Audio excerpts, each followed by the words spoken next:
Bonjour à toutes et à tous, j'espère que vous allez bien.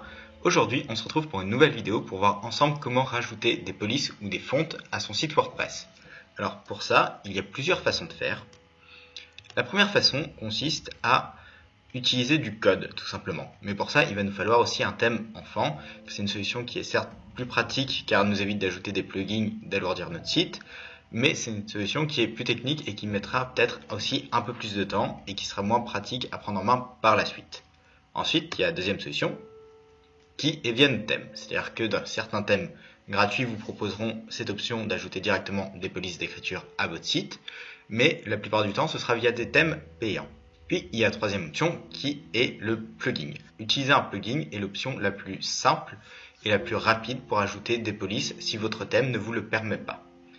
Et enfin, il y a aussi la solution bricolage. C'est une solution qui consiste tout simplement à faire un visuel avec la police que l'on souhaite et ce visuel-là de tout simplement l'insérer sur son site en tant qu'image. Le problème de cette solution, c'est que 1, elle va alourdir votre site parce que ce serait une image, et de 2, votre texte ne sera pas pris en compte pour Google. Et enfin, le dernier désavantage de cette solution, c'est qu'au niveau de tout ce qui va être responsive, donc le fait de s'adapter à plusieurs écrans, l'image va se comporter différemment que du texte, qui sera lui plus adaptable, et aussi qui pourra être modifié en fonction des tailles d'écran. Donc nous, on va aujourd'hui s'intéresser à la solution numéro 3, à savoir le plugin. Donc tout d'abord, il nous faut une police à rajouter sur notre site.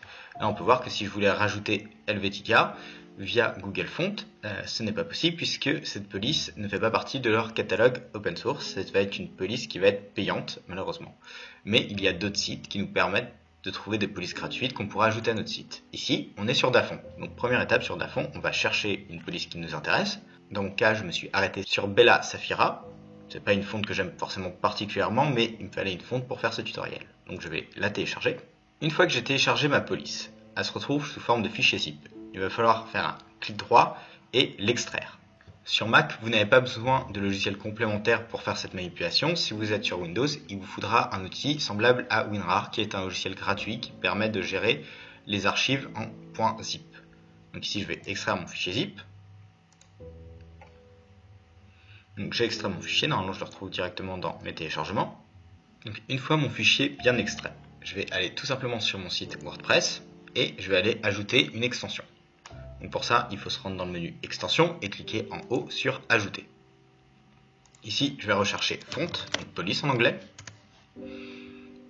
Et je vais tout simplement télécharger et installer le premier plugin, qui est un plugin qui est très utilisé, bien noté et surtout qui est mis à jour souvent. Autre avantage de ce plugin, c'est qu'il est compatible avec beaucoup de thèmes et aussi beaucoup de page builder et notamment Elementor que j'utilise sur le site en question.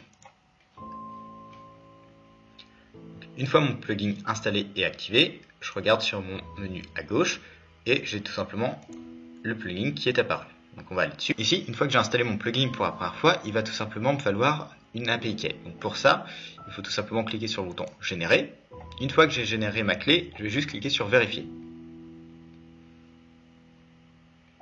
Donc là, on peut voir que la clé a bien été générée et qu'elle est active. Du coup, je peux me rendre dans l'onglet Upload Font. Dans l'onglet Upload Font, j'ai actuellement aucune police, ce qui est normal. Donc on va tout de suite en ajouter une. Ici, je retrouve la police que j'ai précédemment téléchargée. Donc on va l'ouvrir. On va la nommer.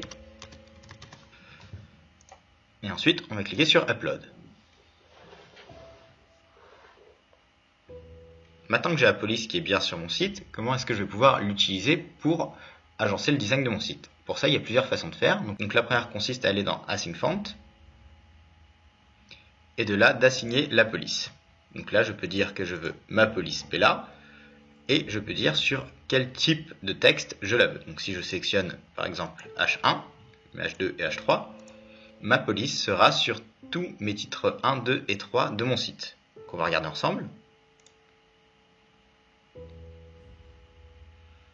Si j'ouvre mon site dans un nouvel onglet, et là on peut voir que mon titre 1 est bien en Bella.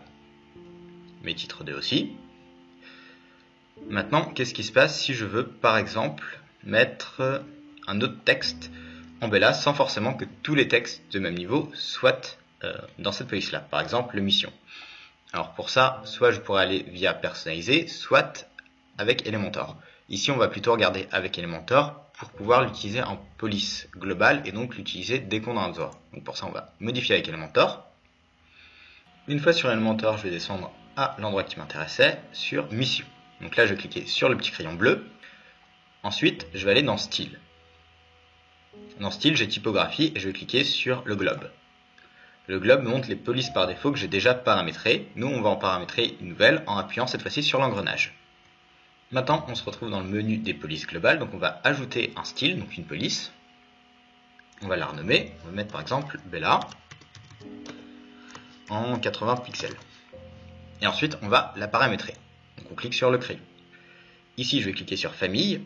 Et on voit directement que dans Système, j'ai ma police Bella. Maintenant, je vais la mettre en 80 pixels. Je vais la mettre par exemple en 900. Et dire qu'elle sera en majuscule. Une fois que c'est bon, il ne me reste plus qu'à cliquer sur Mettre à jour.